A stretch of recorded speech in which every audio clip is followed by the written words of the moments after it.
ہمارے YouTube channel کو subscribe کریں اور بیل آئیکن کو پریس کریں تاکہ ہمارا رابطہ بحال رہے۔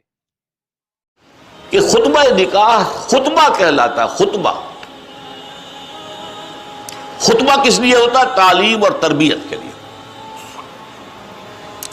دیکھیے حضور کے زمانے میں نہ مدرسہ تھا، نہ کالج، نہ کتابیں، قرآن بھی پورا ایک جلد کے اندر کسی کے پاس موجود نہیں تھا، نہ پھر کوئی ویڈیو آڈیو، کچھ بھی نہیں۔ تو تعلیم کا طریقہ کیا تھا؟ کسی بھی موقع پر جب مسلمان جمع ہو تو خطبہ نکاح کے موقع پر، خطبہ عیدین کے موقع پر، خطبہ جمعہ کے موقع پر، لشکر روانہ کیا جا رہا ہے تو اس موقع پر، کوئی وفد آیا ہے تو اس موقع پر خطبہ دیا جائے۔ اس خطبے ہی میں تعلیم تھی ساری، اور سب سے مکمل اور سب سے زیادہ وہ خطبہ جمعہ ہے۔ لیکن اب ہمارا اور ان کا فرق کیا ہے؟ ہمارے ہاں جو مسنون خطبہ پڑھتے ہیں وہ تو ہماری سمجھ میں نہیں آتا۔ زبان یار من عربی ومن عربی نمی دانم، وہ ایک رسم ہے صرف۔ دیہات میں تو پڑھنے والوں کو پتہ نہیں ہوتا میں کیا پڑھ رہا ہوں، وہ کتاب کھول کے اٹک اٹک کے وہ پڑھ رہا ہوں۔ شہروں میں علماء ہیں مساجد کے اندر، وہ جانتے ہیں، اور وہ کتاب سے پڑھے بغیر زبانی بھی خطبہ دیتے ہیں۔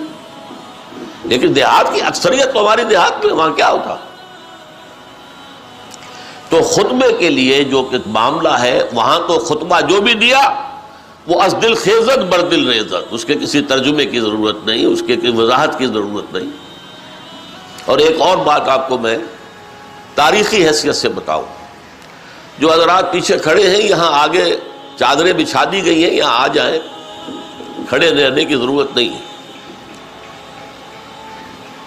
جاہلیت میں 2 خطبے ہوا کرتے تھے، اور خطبے میں ہوتا کیا تھا؟ ایک خطیب ہوتا تھا لڑکی والوں کی طرف سے، وہ کھڑے ہو کر لڑکی والوں کا خاندان، ہمارا خاندان ایسا تھا، وہ میراثی جیسے لوگ ہوا کرتے تھے راجپوتوں کے ہاں، زمینداروں کے ہاں، ویسے گویا کہ ان کا کوئی میراثی، ان کا کوئی خاندانی خطیب ہے، اور وہ تقریر کر رہا ہے ہمارے بزرگ ایسے تھے اور ویسے تھے، اور ہماری یہ وہ عزت تھی، اور یہ ہماری حیثیت تھی، یہ ہمارا دبدبہ تھا۔ پھر ایک لڑکے والوں کی طرف سے کھڑا ہو جاتا تھا، وہ اپنے اس کے خاندان کا جو ہے وہ راگ الاپتا تھا۔ یہ تھا معاملہ 2 خطبوں کا، جس کو حضور نے ایک خطبہ بنا دیا۔ اس میں حمد و ثنا اللہ کے لیے رکھی، اور قرآن مجید سے 4 آیتیں لے کر ان کو جمع کر دیا۔ یہ تعلیم کا ذریعہ تھا۔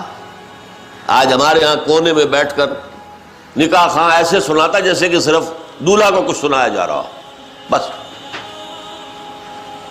وہاں کھڑے ہو کر خطبہ دیا جاتا تھا، خطبہ کھڑے ہو کر دیا جاتا، میں کھڑے ہو کر خطبہ دیتا رہا ہوں۔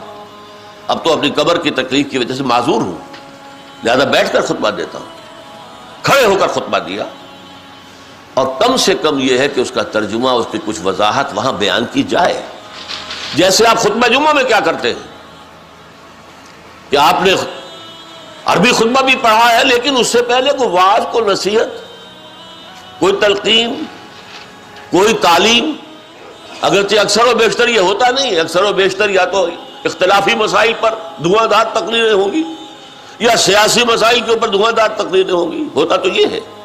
لیکن ہونا کیا چاہیے کہ اس خطبے کی جگہ پر آپ وعظ و نصیحت کا کوئی معاملہ، قرآن کی تعلیم کا کوئی معاملہ، اس لیے کہ خطبہ کے بارے میں جو مسلم شریف کی روایت ہے وہ کیا ہے؟ خطبہ جمعہ کے بارے میں، کان للنبی صلی اللہ علیہ وسلم خطبتان یجلس بینہما، حضور کے خطبہ جمعہ کے 2 حصے ہوتے تھے، 2 خطبے ہوتے تھے جس کے درمیان آپ تھوڑی دیر کے لیے بیٹھتے تھے، جیسے ہمارے خطیب بیٹھتے۔ یہ بیٹھنا کسی تکان کی وجہ سے نہیں تھا، اس لیے کہ حضور کے خطبے لمبے ہوتے ہی نہیں تھے۔ یہ بیٹھنا در حقیقت علامت ہے کہ یہ 2 خطبے ظہر کی 2 رکعتوں کے قائم مقام ہیں۔ ظہر کی 4 رکعتیں ہیں، جمعے میں 2 رکعتیں ہیں، 2 رکعتوں کے قائم مقام یہ 2 خطبے۔ اس خطبے میں کرتے کیا تھے؟ یقرأ القرآن ویذکر الناس، قرآن پڑھتے تھے خطبے کے اندر، لمبی لمبی صورتیں پڑھتے تھے. آپ سورۃ القیامہ پوری پڑھ رہے ہیں، سورہ سجدہ پوری پڑھ رہے ہیں، اور لوگوں کو تذکیر کر رہے ہیں قرآن کے ذریعے سے. تذکیر خود بخود ہو رہی ہے، عربی ان کی زبان ہے، حضور کے قلب مبارک سے بات نکلی ہے، دہان مبارک سے نکلی ہے، ان کے دلوں میں اتر گئی. تو اس خطبے کے ساتھ یہ ہے کہ اس کا ترجمہ، اس کا مفہوم کسی نہ کسی درجے میں بیان کیا جائے. اب وہ میں تھوڑا سا آپ سے عرض کر دوں. یہ 3 حصے اس خطبے کے ہیں، 2 مسنون ہیں، تیسرے کا اضافہ علماء نے کیا ہے. پہلا حصہ وہ ہے جو حضور کے ہر خطبے میں ہوتا تھا. خطبہ جمعہ ہو، خطبہ عیدین ہو، خطبہ نکاح ہو، لشکر بھیج رہے ہیں تو خطبہ ہو، اگر قبرستان میں ابھی قبر تیار ہونے میں کچھ وقت ہے تو جہاں آپ خطبہ دیتے تھے، کہیں بھی خطبہ ہے تو وہ پہلا حصہ تو اس میں ہوگا. اس لیے کہ اس میں ہمارے ایمان کا لب لباب، اس کا خلاصہ، ہمارے اسلام کی جڑ اور بنیاد، اس کا اعادہ ہے، اس کو دہرایا جا رہا ہے، اس کو تازہ کیا جا رہا ہے. اب دیکھیے، میں ذرا اگر جلدی میں اس خطبے کے اس حصے کو پڑھوں گا تو آپ سب کو معلوم ہوگا کہ آپ کے دماغ میں بھی وہ ٹیپ چل رہی ہے، اس لیے کہ آپ ہر جمعے میں سنتے. الحمدللہ الحمدللہ نحمدہ ونستعینہ ونستغفرہ ونؤمن بہ ونتوکل علیہ ونعوذ باللہ من شرور انفسنا ومن سیئات اعمالنا من یہدہ اللہ فلا مضل لہ ومن یضللہ فلا ہادی لہ ونشہد ان لا الہ الا اللہ وحدہ لا شریک لہ ونشہد ان سیدنا ومولانا محمدا عبدہ ورسولہ صلی اللہ علیہ وسلم. کچھ یاد آتا چلا گیا کہ نہیں؟ اب دیکھیں معنی کیا ہے. کل حمد، شکر، ثنا، تعریف اللہ کے لیے. ہم بھی اسی کی حمد کرتے ہیں، تعریف کرتے ہیں، ثنا کرتے ہیں، اسی سے مدد مانگتے ہیں. ایک حدیث میں آیا اذ استعنت فاستعن باللہ، اگر تمہیں مدد کی ضرورت تو اللہ سے مدد مانگو، نہ جاؤ کسی انسان کے پاس، اللہ سے مدد مانگو.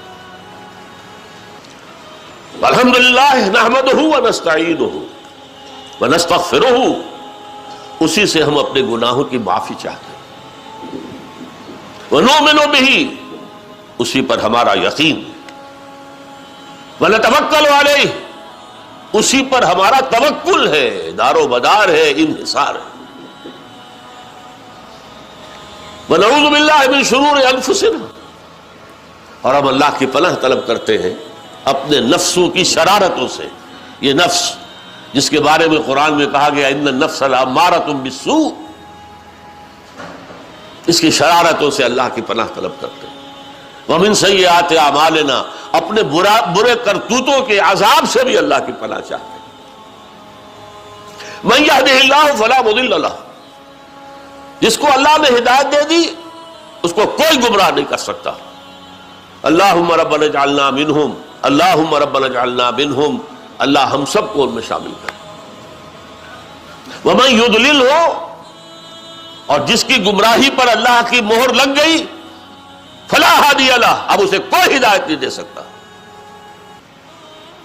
اللہ کے رسول بھی ہدایت نہیں دے سکتے. اختیار ہدایت کا اللہ کے ہاتھ میں. انک لا تہدی من احببت ولکن اللہ یہدی من یشاء، اے نبی آپ ہدایت نہیں دے سکتے جسے چاہیں، یہ تو اللہ فیصلہ کرتا ہے. کون طالب حق ہے کہ اسے ہدایت دی جائے؟ خام خواہ خنزیروں کے آگے موتی بکھیرنے سے کیا حاصل ہے؟ تو جو بھی اللہ جانتا ہے کس کے اندر ہدایت کی طلب ہے، اسے ہدایت دیتا ہے.